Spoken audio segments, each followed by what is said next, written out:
మహబాద్ జిల్లా తొర్రూరు గోగిదాట రసీదు అని ఇచ్చిండు. నాది మహబాద్ జిల్లా తొర్రూరు మండలము కరకాల గ్రామము. నా భూమి గురించి నాయన వీడికి 10 సార్లు వచ్చినా 10 సార్లు వచ్చినా కూడా మరి నాకు ఏం నిరూపణ కాగితాలు మాత్రం నేను మొయ్యకుంటే ఇస్తాను. నేను 5 ఇస్తే 1 ఇస్తాను కాగితం. మరి నా కాగితానికి ఈ కాగితం ఏమి రాసిందో నాకు తెలియదు. లోపల మరి కిమిక్రుందో మిమిక్రుందో నాకు తెలియదు నాయన. నా భూమిని వాళ్ళు వేరే నా పక్క భూమి కూడా రాయించుకున్నాడు. నేను అమ్మినట్లేదు ఏం లేదంటే అట్ట కూడా ఈ కాగితం ఇచ్చిండు.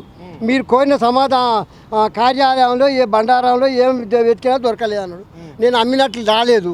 అయినప్పుడు నా భూమి నా పేరు మీద ఎక్కియాలి కదా నాయన, ఎక్కిస్తాం లేరు.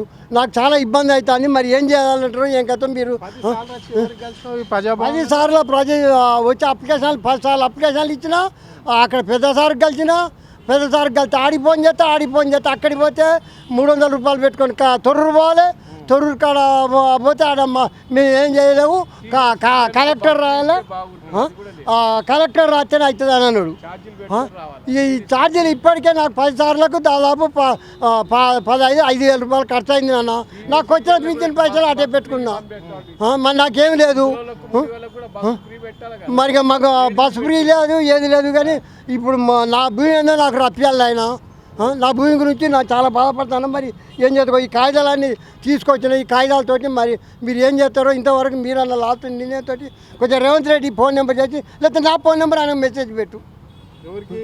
రేవంత్ రెడ్డికి నేను ఫోన్ చేస్తే లేబట్టాడు. మా ఫోన్ నెంబర్ ఆయన మెసేజ్ పెట్టు. ఏం అది కూడా దానికే ఇవ్వాలి. కానీ ఒకటి నాన్న, ఇప్పుడు నా ఉద్దేశం ఏంటంటే ఇప్పుడు నా ఫోన్ నెంబరు అక్కడ ఈ కాగితం మెసేజ్ పెట్టు అక్కడికి. ఈ కాగితం మెసేజ్ పెడితే నాకు ఫోన్ చేస్తే నేను ఎక్కడ రమ్మంటే ఆయన కొత్త ఈ కాగితాలని చూపిస్తా. నాది లీగల్గా అంటే కరెక్ట్ రూట్ ప్రకారంగానే చేయంటాను. నన్ను మా తాతలు సంపాదించిన భూమి మా నాయన పేరు మీద, మా నాయనది మా పేరు మీదకి వచ్చింది. మా పేరు మీద మంది పేరు మీద పోయింది. ఎట్లా పోయింది? నేను అమ్మేది పాస్బుక్, రైతు బంధు అన్నీ నా దగ్గర పడతాయి. మరి ఇటువంటి సమస్యలు నేను ఏం చేయాలి? నా ముఖాల నొప్పులు చేయబట్టి 70 ఏళ్ళు అయింది. ఇక్కడికి అయింది. ఇంతవరకు నేను ఏం చేయాలి చెప్పండి? మరి నా సమస్యలు పరిష్కారం కావాలంటే మీరు ఏదైనా మార్గం చూపించండి. ఇప్పుడు రేవంత్ రెడ్డికి నాకు ఈ కాగితం చూసి నాకు ఫోన్ చేస్తే నేను ఆయన దగ్గరికి పోతా, నా గోడు వెళ్ళిపుచ్చుకుంటా.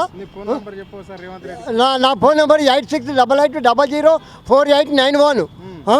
నాకు ఫోన్ చేస్తే నేను ఆయన దగ్గరికి పోయి నా పేరు సజ్జం కొమరల్లి. ఇప్పుడు ఇక్కడనే ఉంటాను.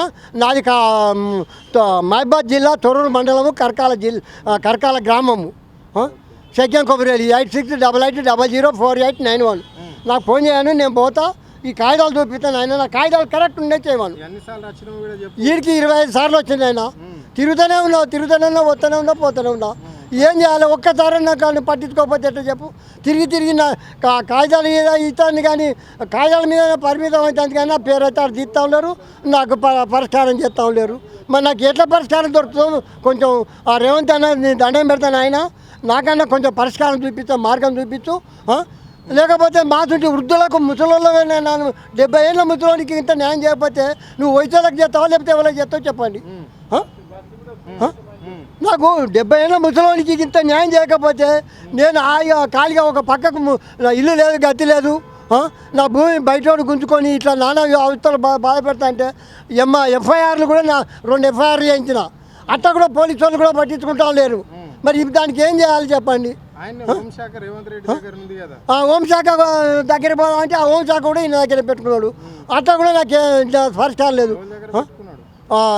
సీఎం దగ్గరనే పెట్టుకున్నాడు. మరి నాకు అట్లా కూడా పరిష్కారం ఇస్తాం లేదు. దీనికి ఏదైనా పరిష్కారం చేసి నాకు తప్పకుండా న్యాయం చేస్తారని నేను పదే మీ పాదాభివందనం చెప్తున్నాను. ఆయన మరి ఏం చేయాలో చూసి మీరు కొంచెం చెప్పి ఆయన దగ్గర పోయేటట్టు చేయండి.